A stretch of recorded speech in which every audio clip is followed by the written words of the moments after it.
Welcome, you're watching Vox News, your daily news updates with Rita Kamkumo. Our headlines today: Africa's response to COVID-19 proves far better than anticipated by the World Health Organization in terms of death and infection rates. Mali's protest leaders call for more anti-government demonstrations hours after meeting with President Ibrahim Boubacar Keïta for talks.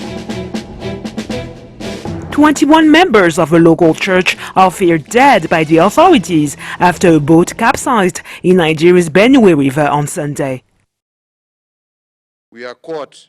Our top story today: Kenyan President Uhuru Kenyatta said on Saturday evening that Africa has responded to the coronavirus pandemic much better than most other parts of the world, especially when considering its weaker resource base. A statement supported by official figures, despite alarming forecasts made by the World Health Organization or the United Nations, whose Secretary General Antonio Guterres said in late March that there will necessarily be millions of deaths on the continent as a result of the pandemic. In fact, Africa, which has 18.5% of the world's population, only accounts for 4% of COVID-19 infections and 2% of deaths. As of the 6th of July, the continent has only registered about 460,000 positive cases and just over 11 deaths, whereas Europe and America have so far respectively recorded over 2 million coronavirus cases for nearly 200,000 deaths and nearly 6 million positive cases for more than 260,000 fatalities. Malawi's new president, Lazarus Chakwera, decided on Sunday to cancel independence celebrations and drastically scale back on the number of guests for his inauguration ceremony planned for this Monday, after the authorities reported an increase in coronavirus infections in the country.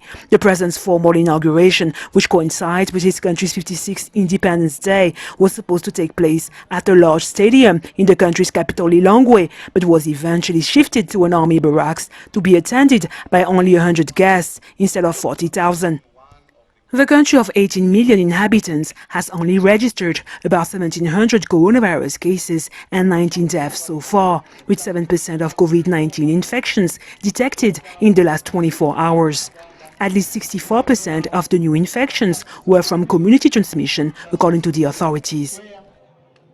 Ghana's President Nana Akufo-Addo began a 14-day self-quarantine on Saturday as a precautionary measure against coronavirus after one person within his close circle tested positive for COVID-19, according to a government statement. The 76-year-old head of state will be working from the presidential villa in Accra, despite having tested negative for the virus, the statement added.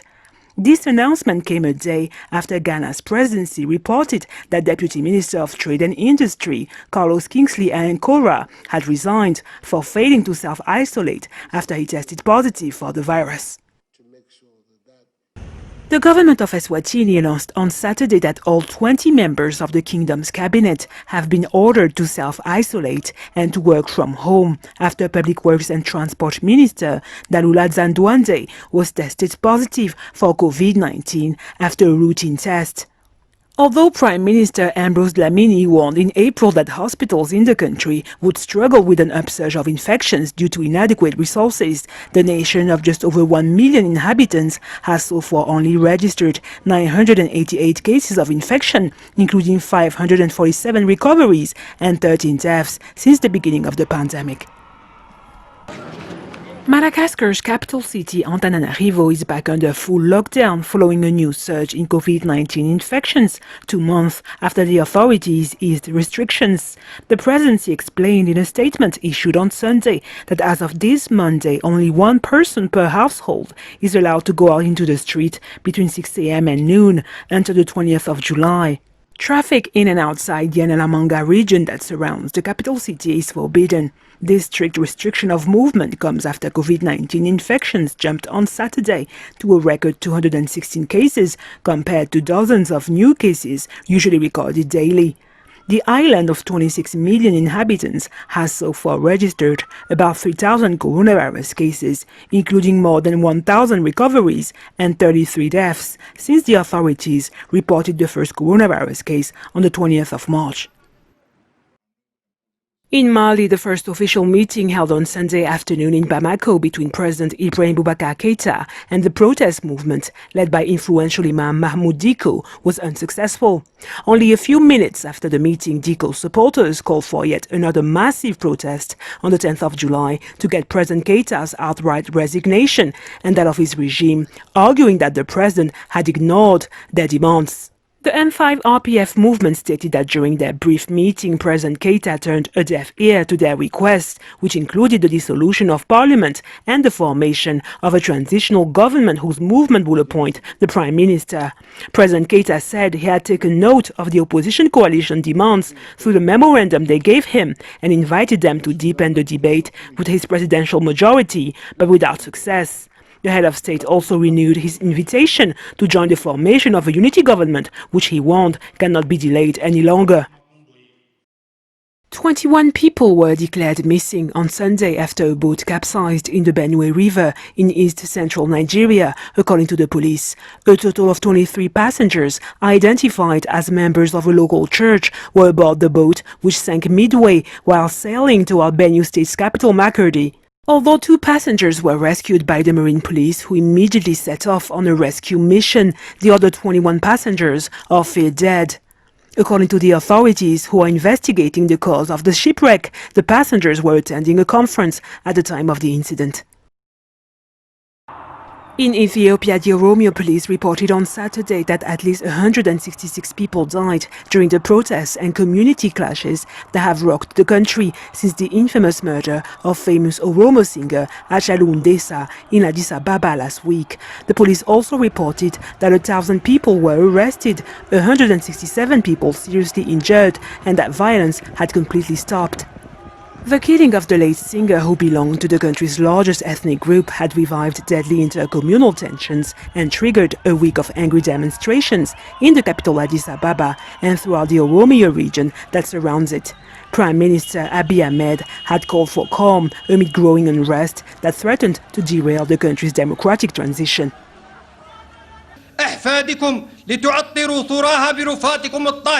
Algeria buried on Sunday the remains of 24 resistance fighters repatriated from France who were killed over a century and a half ago during the colonial era, as it marked the 50th anniversary of its independence. It was with great emotion that residents in Algiers gathered the day before at the Palace of Culture to pay their respects to the national heroes decapitated during the French colonial conquest of their country.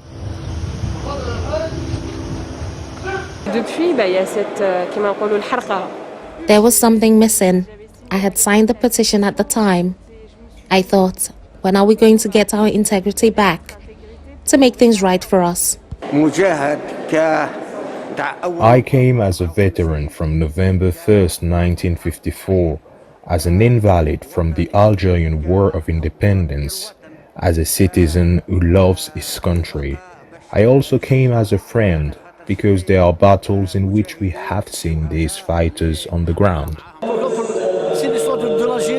It's part of Algeria's history. It belongs to us.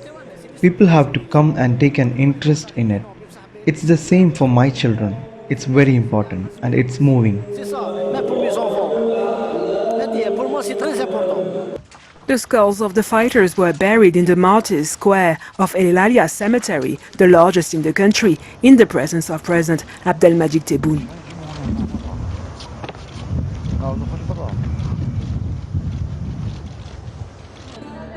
South Africa reopened its restaurants and casinos last week as part of a gradual easing of lockdown restrictions imposed to stem the progression of coronavirus, even though the number of infections continues to rise, a decision that came as a relief for Johannesburg residents who spent more than 3 months at home. Well, I felt I came out of prison. Absolutely felt, it felt like I haven't been out for years. Just 3 months. It's been really, it's really been something.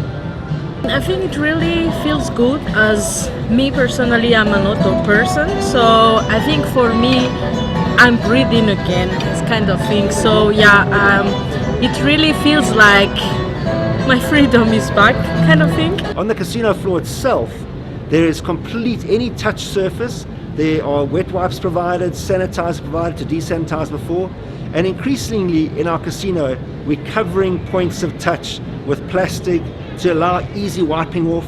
So it really is a mindset of complete safety. It's really what it's all about. All my staff have been thoroughly trained on all hygiene aspects. We sanitize tables before and after a client comes. My staff constantly sanitize themselves. We're trying our utmost best to make customers feel safe and make sure that they feel safe when they come and dine out with us. Saturday marked the 100th day of lockdown for the country, which has imposed some of the strictest stay-at-home measures in the world since the 27th of March to stem the progression of coronavirus. Finally, smokers in Zimbabwe can now enjoy a puff of locally manufactured cigars thanks to a Zimbabwean entrepreneur who has set up the country's first cigar-making plant. Our process here is all handmade. The difference between machine-made and handmade cigars is that the handmade cigars are more delicate. Lots of work goes into putting together the cigar. We are going to be focusing more on the export market. And already we've got firm interest from South Africa, Angola, Romania, Dubai. After 15 years working in the United States, Chef Mafundikwa returned last year to his home country, determined to start a business that would benefit Zimbabwe with his wife's help. I'm not able to help my husband to pay the bills, even to help my children to get the education. So it's very interesting to be at Mosuatunya. I'm now empowered. Zimbabwe produced more than 252 million kilograms of tobacco last year, making it the 6th largest producer in the world. That's it for today. Thank you for watching Vox News.